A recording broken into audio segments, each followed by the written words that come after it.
오늘은 2017년의 마지막 안식일입니다.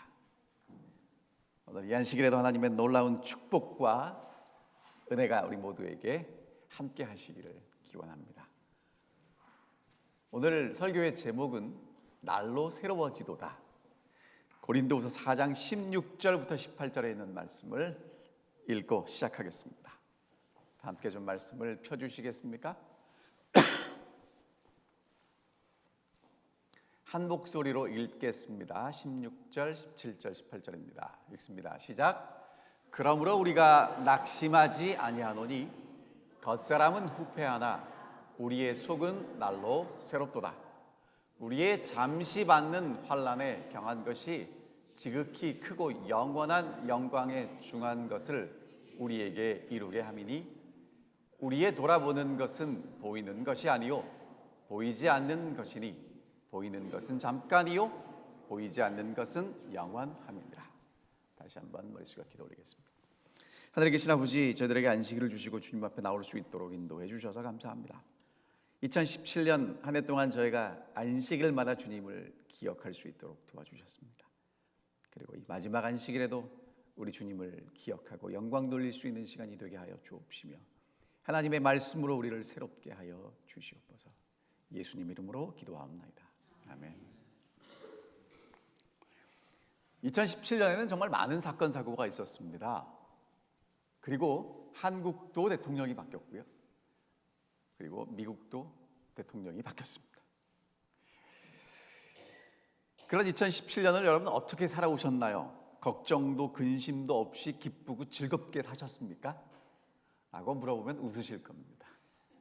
아니면 바쁘고 정신없이 힘들고 어렵고 고통스럽게 사셨습니까? 대답을 안 하셨으면 좋겠습니다. 자, 그러면 주변의 얘기 말고요, 내 얘기를 좀 해보겠습니다. 1년 전하고 2017년 시작할 때하고 지금하고 거울 앞에 섰을 때 여러분들의 모습이 점점 활기가 있고 생동감 넘치시나요? 아니면 흰머리도 더 생기고 주름도 더 생기고 화장품을 좋은 걸 써야 되겠다고 생각하면서 검버섯은 어떻게 감추면 좋을까 고민하시나요? 사도 바울이 오늘 고린도 후서 4장 16절에서 이렇게 말씀하십니다. 우리의 겉사람은 날로 후패한다. 낡아지고 쇠퇴하지만 우리의 속사람은 날로 새로워진다라고 말씀하십니다. 오늘 2017년 마지막 이 안식일에 우리의 겉사람이 쇠퇴할 수밖에 없지만 우리의 속사람이 하나님의 은혜로 새로워지는 것을 경험할 수 있게 되시기를 간절히 바랍니다. 그러면 여러분, 사도 바울은 왜 이 말씀을 고린도 교회에 보냈을까요? 이유가 무엇이겠습니까? 사도 바울이 고린도에 복음을 전했던 것은 2차 전도 여행 때입니다. 원래 사도 바울은 어디를 가고 싶었냐 하면 유대인들이 많이 살고 있는 아시아로 가고 싶었거든요. 근데 하나님의 성령이 막습니다. 그리고 전혀 생각하지 못했던 마게도니아에 가서 복음을 전하게 돼요. 마게도니아 가서 복음을 전하는데 정말 놀라운 열매가 일어납니다. 놀라운 역사가 일어나요. 귀신 들린 사람이 회복이 되고요. 그 다음에 새 안식일 복음 전했는데 예수 믿는 사람들이 많이 늘어났습니다. 여러분, 복음이 힘있게 증거되면 반대가 그만큼 강해져요. 그래서 사도 바울이 쫓겨납니다. 그리고 이제 어디에 가서 복음을 전했냐면 아테네에 가서 말과 지혜의 화려함으로 전도했는데 교회가 세워지지 않습니다. 사도 바울이 그래서 이제 교통과 경제의 중심지였던 고린도에 가서 복음을 전했는데 하나님께서 크신 역사를 이루셨습니다. 근데 문제는 그렇게 세운 고린도 교회에 심각한 문제가 발생했습니다. 오늘 우리가 가지고 있는 문제, 똑같은 문제들인데요. 파벌이 생깁니다. 교회 안에. 그리고 심지어는 음행이 생기는데요. 있을 수 없는 근친상간의 일들이 교회 안에 생겼어요. 그리고 우상의 재물을 먹는 일도 생기고 부활을 믿지 않는 일도 생기고 은사를 가지고 자랑하는 일도 생기고. 그래서 사도 바울이 그 교회를 생각한 나머지 고린도 후서 1장에 보면 살 소망이 끊어지고 사형 선고를 받은 것처럼 되었다라고 말할 만큼 정말 힘들고 어려워졌습니다. 여러분, 세상에서 가장 치명적인 병이 있다면 무엇이라고 대답을 하시겠습니까? 암입니까? 아니면 에이즈입니까? 아니면 뭐라고 대답하시겠습니까? 가장 치명적인 병이 있다면 그것은 낙심이랍니다. 낙심. 왜냐하면 낙심은 누구나 걸리는 병입니다. 심지어는 그리스도인들도 걸리고요, 재림 성도들도 걸리고요, 여러분들처럼 말씀을 열심히 암송하는 칼리지데일교회 성도들도 걸리는 병이 낙심입니다. 더 심각한 거는요, 낙심은 한 번 걸리고 낫는 게 아니라 또 걸리고 또 걸리고 또 걸립니다. 그리고 한 사람이 낙심하잖아요, 옆에 있는 사람도 전염이 돼서 다 낙심할 수 있다는 것입니다. 사도 바울은 고린도후서 4장에만 낙심하지 아니한다라고 3번 얘기해요. 자, 4장 1절을 볼까요? 이러함으로 우리가 이 직분을 받은 긍휼하심을 입은 대로 낙심하지 아니하고, 8절 우리가 사방으로 우겨쌈을 당하여도 쌓이지 아니하며 답답한 일을 당하여도 낙심하지 아니하며, 오늘 16절에 그러므로 우리가 낙심하지 아니하노니. 여러분, 그러면 사도 바울이 낙심하지 않는다고 얘기를 했으니까 정말 낙심하지 않은 걸까요? 아니면 낙심했는데도 하지 않겠다라는 의지의 표현일까요? 낙심했다는 것입니다. 누구도, 사도 바울도 몇 번이나 얘기하고 있어요? 3번이나 얘기하고 있습니다. 낙심하지 아니하노니, 낙심하지 아니하노니. 여러분, 사실은요, 사도 바울은요, 복음 전하다가요, 정말 힘들고 어려운 일 많이 경험했거든요. 생명의 위험도 받았거든요. 육체에 가시라는 고통도 있었거든요. 정말 많은 비난과 모욕을 당했거든요. 그런데 그것보다 더 큰 게 뭐냐면 고린도 교회를 인해서 낙심하게 된 것입니다. 여러분, 1년을 살아오시면서 얼마나 많이 낙심하셨나요? 여러분은 어떤지 모르지만 저는 어떤 소식을 들으면 굉장히 마음이 기뻐지고 흥분되고 너무너무 즐거운데, 어떤 소식을 들으면 앞이 보이질 않고 답답하고 속상하고 낙심될 때가 있습니다. 여러분 어떠셨나요? 여러분, 어느 날 못된 사탄이 거라지 세일을 했답니다. 많은 물건을 갖다 놓고 파는데 가장 비싸게 가격을 붙여놓은 물건이 있었답니다. 그 물건은 바로 무엇이냐 하면 낙심이라는 물건이었습니다. 사탄이 이렇게 얘기합니다. 난 이걸 사용해 인간들이 마침내 절망에 빠질 때까지 끈기 있게 일한다네. 절망에 한번 빠지면 그것으로 그만이야. 그 후에 인간들은 내 노예로 전락하고 말거든 이라고 얘기를 했답니다. 낙심하게 되는 것이 우리가 정말 자주 경험하는 일들인데요, 이제 2017년을 마무리하면서 오늘 여러분과 저는 낙심하는 것으로 끝나는 게 아니라 오늘 말씀처럼 낙심을 이겨낼 수 있는 우리 칼리지데일교회 성도들이 되시기를 간절히 바랍니다. 사도 바울은 어떻게 하면 낙심을 이겨낼 수 있는지를 우리에게 3가지로 설명하는데요, 16절에 이렇게 설명합니다. 우리의 겉사람은 후패하지만 속사람은 날로 새로워진다고 얘기를 하죠. 겉사람은 흙으로부터 와서 흙으로 돌아갈 수밖에 없는 사람입니다. 시간이 지나가면 쇠퇴합니다. 여러분, 건강식 열심히 하면 시간이 흘러가고 나이를 먹으면 쇠퇴하지 않죠. 아니면 운동을 열심히 하면 어떤가요? 여자분들 화장품을 비싼 걸 사서 쓰면 피부가 점점 고와지고 탱탱해집니까? 아니면 좀 이렇게 좀 낡아지나요? 낡아지는 걸 좀 이렇게 막아볼 수 있는 게 있습니까? 없습니까? 없습니다. 세월 앞에서 그렇고요, 2017년 시작보다 이 마지막이 더 그렇고요, 특별히 낙심했을 때 더 그렇다는 것입니다. 그런데 사도 바울이 지금 뭐라고 했냐면 겉사람은 뭐 할 수밖에 없지만 낡아질 수밖에 없지만 우리에게는 뭐가 있다는 거예요? 속사람이 있다는 것입니다. 속 사람은 날로 새롭게 된다라고 이야기를 합니다. 자, 여러분 여기서 한 가지 착각하시면 안 되는 게 속 사람을 그러면 우리 마음을 날마다 우리가 새롭게 하자라고 결심하시면 안 돼요. 성경을 읽으실 때는 어떻게 읽으셔야 되냐면요, 자세히 읽으셔야 됩니다. 자, 뭐라고 했는지 다시 한번 저를 따라하세요. 우리의 속 사람은 날로 새롭도다. 새롭게 되자는 거예요? 새롭게 된다는 거예요? 새롭게 된다는 것입니다. 그러니까 우리는 자꾸 우리의 겉사람이 어쩔 수 없이 낡아지니까 속 사람은 결심하고 의지를 가지고 새롭게 하자라고 생각합니다. 왜? 세상이 그렇게 얘기하니까. 긍정적인 생각을 가지고 진취적으로 나가면 뭔가 될 수 있을 것처럼 얘기해요. 근데 사도 바울은 우리에게 뭐라고 얘기를 하냐면 겉사람이 낡아지는데 그 대신에 우리의 속 사람이 날로 새로워져야 된다라고 말씀하십니다. 그럼 이 말씀이 무슨 말씀이냐면 여러분 7절을 볼게요. 4장 7절.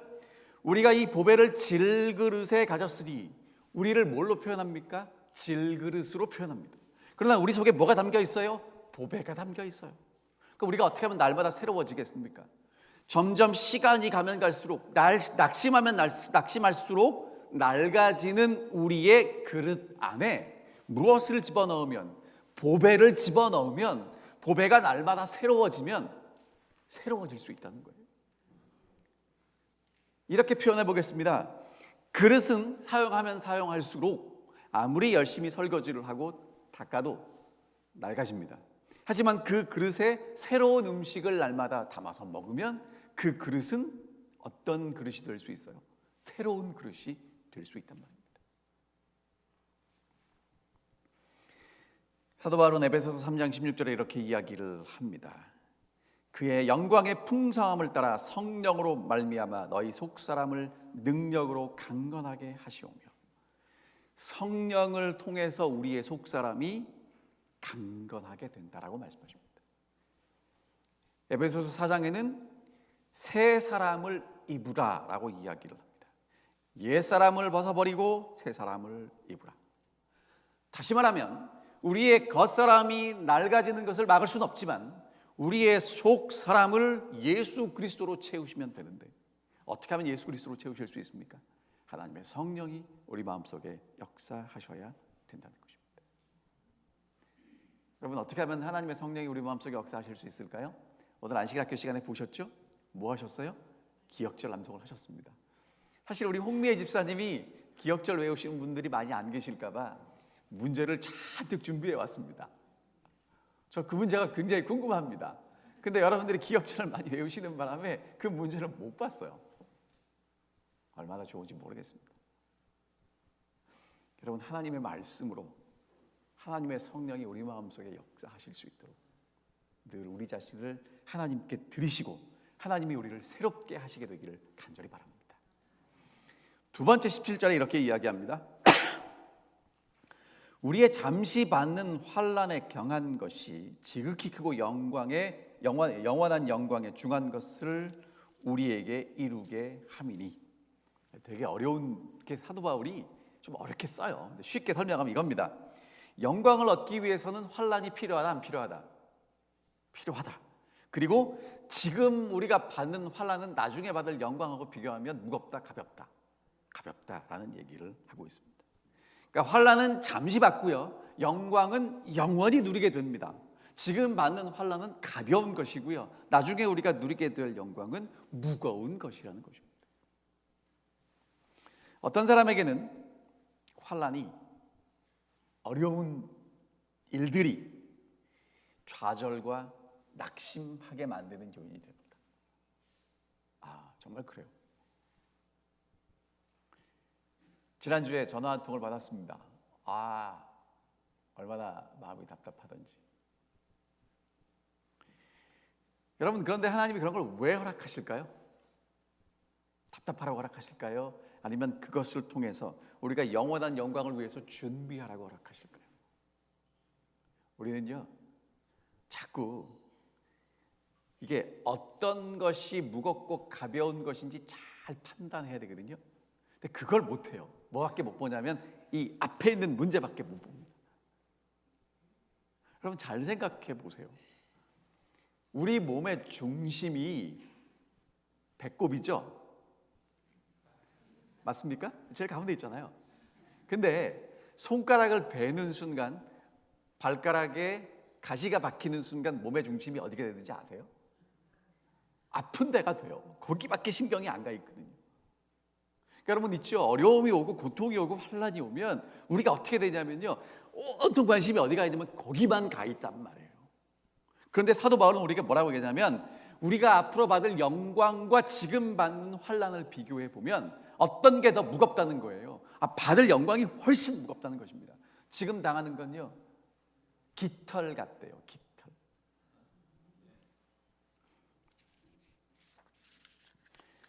여러분 그렇기 때문에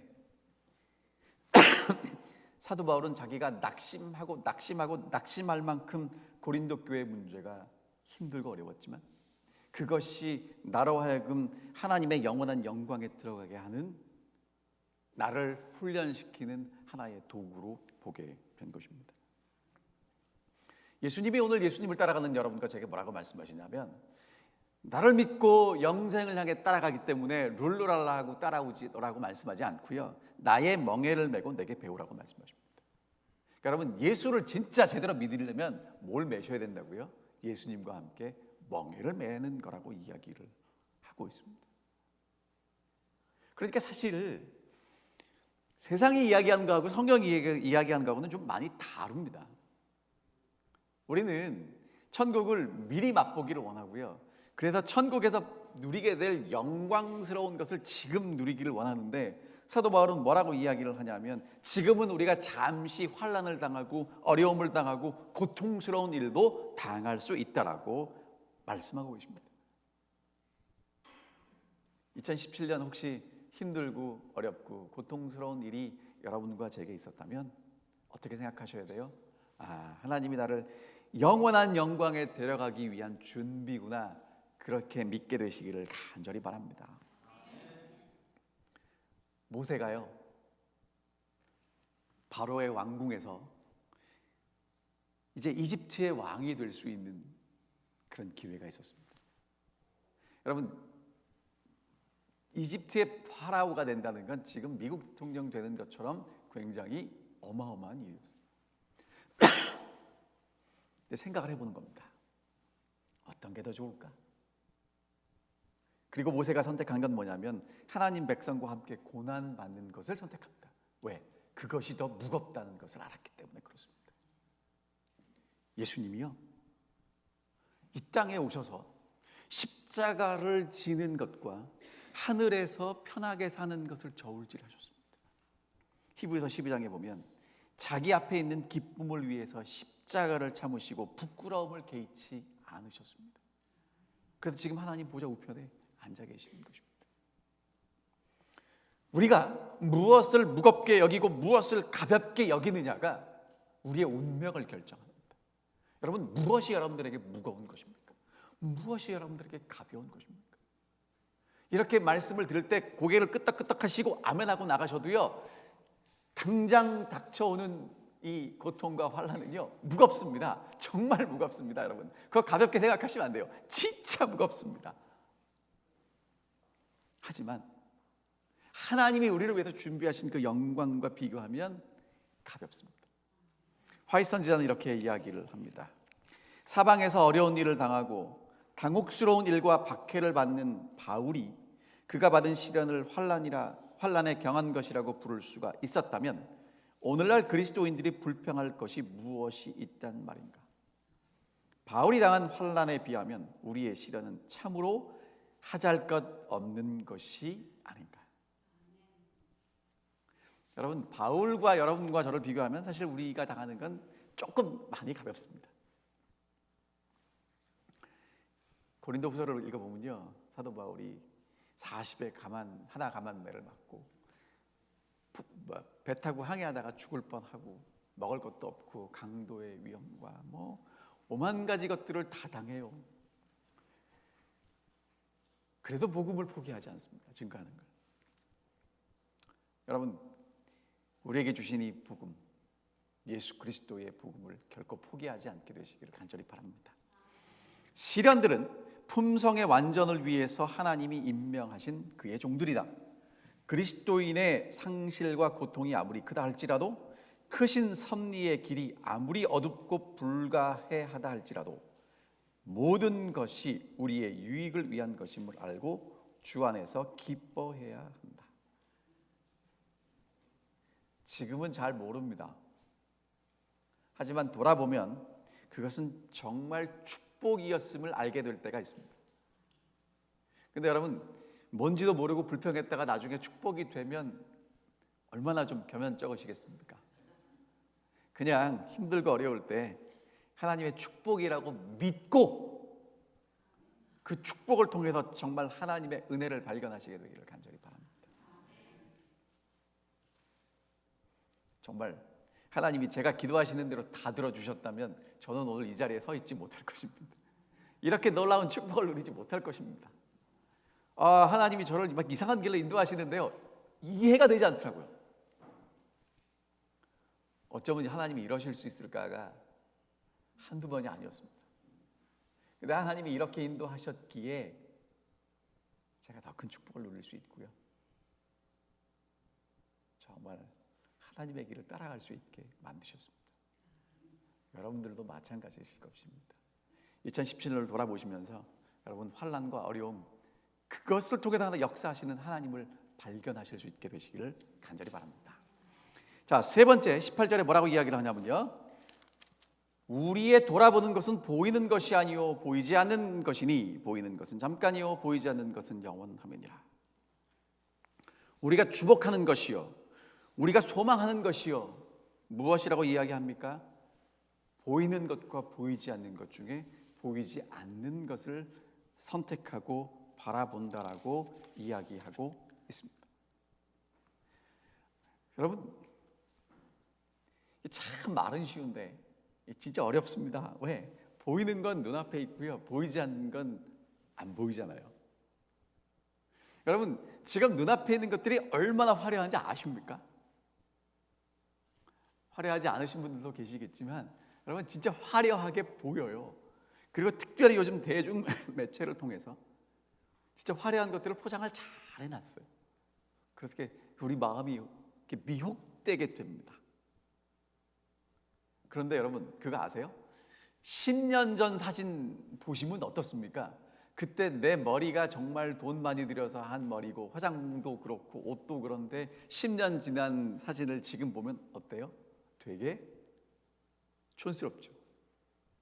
그러니까 여러분, 10년만 지나도요, 그때 진짜 잘 나갔던 게 그렇지 않다는 게 보여줍니다. 여러분, 그러면 이 영원이라는 시간과 지금 찰나 이 순간이라는 시간을 놓고 볼 때 보이지 않는 것과 지금 보이는 것을 비교하면 어떻겠습니까? 성경은 이렇게 이야기를 합니다. 우리가 보는 것들은 아침에 돋는 풀 같고 안개 같다고 이야기를 하죠. 안개가 자욱하게 꼈을 때는요, 앞이 안 보입니다. 정말 앞이 안 보입니다. 여러분, 특별히 밤에 안개 꼈을 때 운전하기가 얼마나 불편한지 아시죠? 그런데 그 안개는요, 해가 뜨면 순식간에 사라집니다. 우리가 그렇게 중요하다고 생각하는 것들은요, 우리 주님 오시면 순식간에 별 볼 일 없는 것이 되고 말 것입니다. 보이지 않는 것에 주목하시게 되기를 간절히 바랍니다. 학자들이 실험을 했습니다. 마시멜로 실험이라는 것인데요, 유치원생들을 데려다가 이렇게 실험합니다. 너 지금 애들이 마시멜로 좋아하거든요. 이거 먹으면 하나 줄게. 그리고 10분 뒤에 먹으면 2개 줄게. 여러분은 어떤 걸 선택하시겠습니까? 지금 하나를 드시겠습니까? 10분 뒤에 2개를 드시겠습니까? 자, 여러분, 이거는 이 사람이 말하는 사람에 대한 신뢰도에 따라 달라지는 거예요. 이 사람이 나중에 이 말을 안 지킬 것 같으면 지금 하나를 드셔야죠. 먹어야죠. 그렇죠? 그러나 분명히 줄 걸 믿는다면 어떤 게 더 지혜롭습니까? 10분 뒤에 2개 먹는 게 더 지혜롭지 않겠습니까?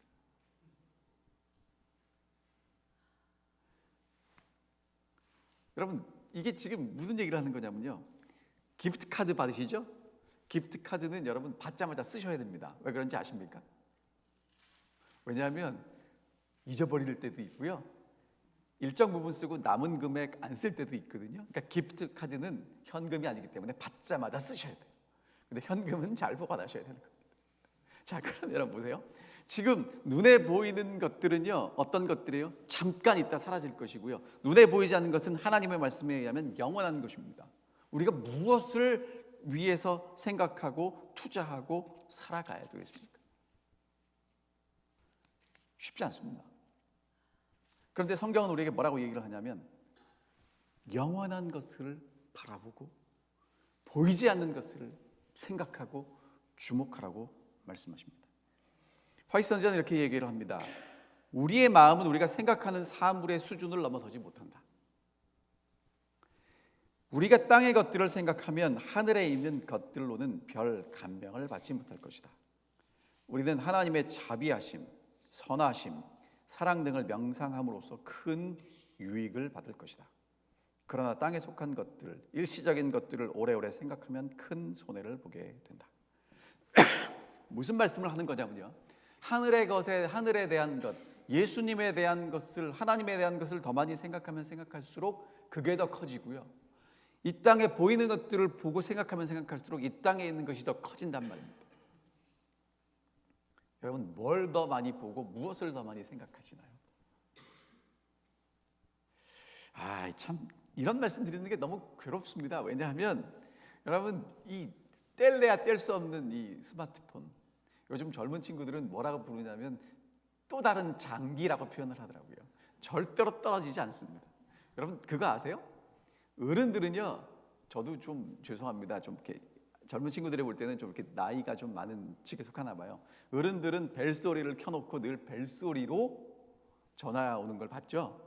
젊은 친구들은 어떻게 하는지 아세요? 늘 붙어있기 때문에 절대로 벨소리가 울리지 않습니다. 진동으로 전화를 받습니다. 웃는 걸 보니까, 앞에 있는 친구들이 웃는 걸 보니까 진짜 그래요. 여러분, 이게 우리가 예수 그리스도를 더 많이 생각하는데 도움이 되는 도구여야 합니다. 근데 잘못 사용하면 어떻게 되냐면요, 세상의 것들을 더 많이 생각하도록 만들어요. 유용하게 사용하시기를 간절히 바랍니다. 자, 그럼 세 가지 것을 다시 한번 종합하겠습니다. 사도 바울이 낙심했어요. 낙심할 수밖에 없으니까. 하지만 뭐라고 얘기를 하냐면, 우리의 겉사람은 쇠퇴하지만 속사람은 날로 새로워진다고 얘기를 하고요, 그 이유는 환난이 가볍기 때문에, 우리에게 주실 영광이 더 무겁기 때문이라고 말씀하셨고요, 우리는 잠깐 눈에 보이는 것만 보지 않고 보이지 않는 것을 바라보기 때문이라고 말씀하셨습니다. 그럼 여러분, 이제 이 말씀을 한마디로 요약합니다. 낙심하지 않고 살아가는 방법, 이기는 방법, 한마디로 요약하면요, 날로 새로워지면 가능하다는 거예요. 날로 새로워지면 가능하다는 거예요. 그럼 여러분, 날로 새로워지는 것이 도대체 뭘까요? 날로 새로워지는 것. 조금 더 자세히 설명드립니다. 날로 새로워진다는 건요, 어제보다는 오늘이 새롭고 오늘보다는 내일이 새로운 것입니다. 그래서 최상급이 되는 게 아니라 비교급이 되는 거예요. 예수님이 요한복음 10장에 이렇게 말씀하셨습니다. 내가 온 곳은 양으로 생명을 얻고 더 풍성히 얻게 하려는 것이라. 그러니까 예수님은 우리에게 생명을 주시는데요, 그 주신 생명으로 끝나는 게 아니라 그 생명을 더 풍성하게 받기를 원하세요. 날로 새로워지는 방법은요, 날마다 새로워지는 것이고요, 최상급을 향해 가는 게 아니라 날마다 어제보다 더 새로워지는 것을 이야기합니다. 최상급은요, 누구밖에 없습니까? 하나님밖에 없습니다. 그런데 우리는 날로 새로워지는 것보다 뭐가 더 좋으냐면, 하나님 안에서 최상이 되기를 원해요.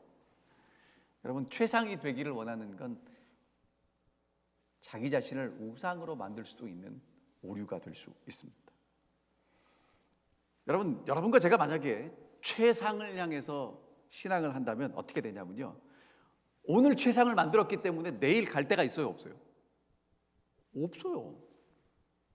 하지만 어제보다 오늘이 새롭고 오늘보다 내일이 새로우면 늘 새롭게 될 가능성이 있게 되는 것입니다. 최상급을 추구하시는 분들은요, 굉장히 교만한 마음이 있는 분들입니다. 하지만 비교해서 어제보다 새로운 오늘을 위해 살아가는 분들은 부족함을 드러내고 겸손하게 살아가는 것입니다. 여러분 혹시 이런 경험 해보셨습니까?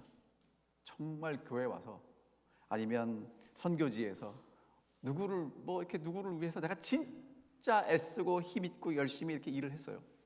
하고 났는데 나도 모르게 허탈합니다.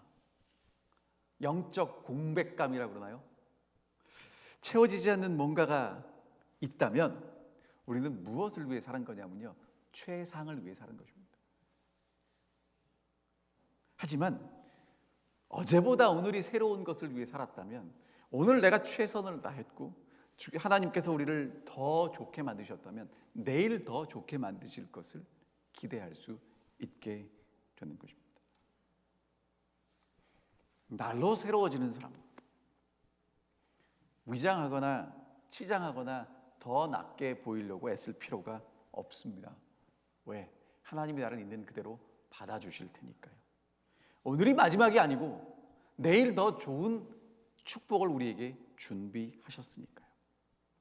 완벽을 지향해 가는 것이 아니라 하나님이 우리를 위해서 준비한 더 나은 내일, 더 새롭게 하는 것을 향해 걸어가니까요. 사랑하는 칼리지들교회 성도 여러분, 날로 새로워지시게 되시기를 간절히 바랍니다. 마지막입니다. 마지막이기 때문에 더 새로워지셔야 합니다. 사실 마지막이 대단히 의미가 있지만 원래는요, 2017년의 마지막 하루나 2018년의 첫 하루나 똑같은 하루죠.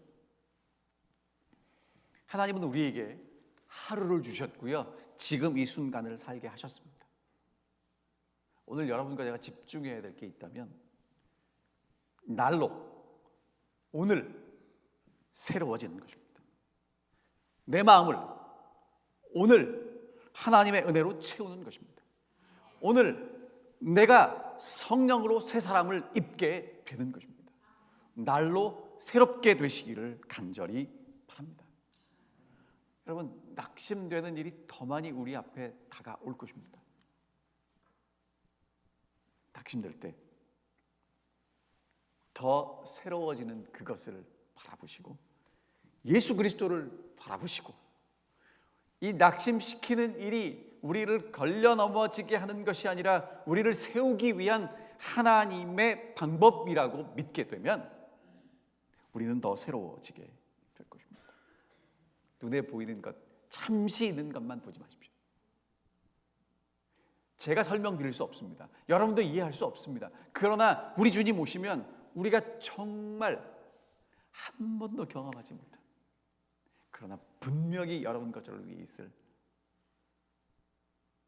주님과 함께 살게 될 천국이 우리를 기다리고 있습니다.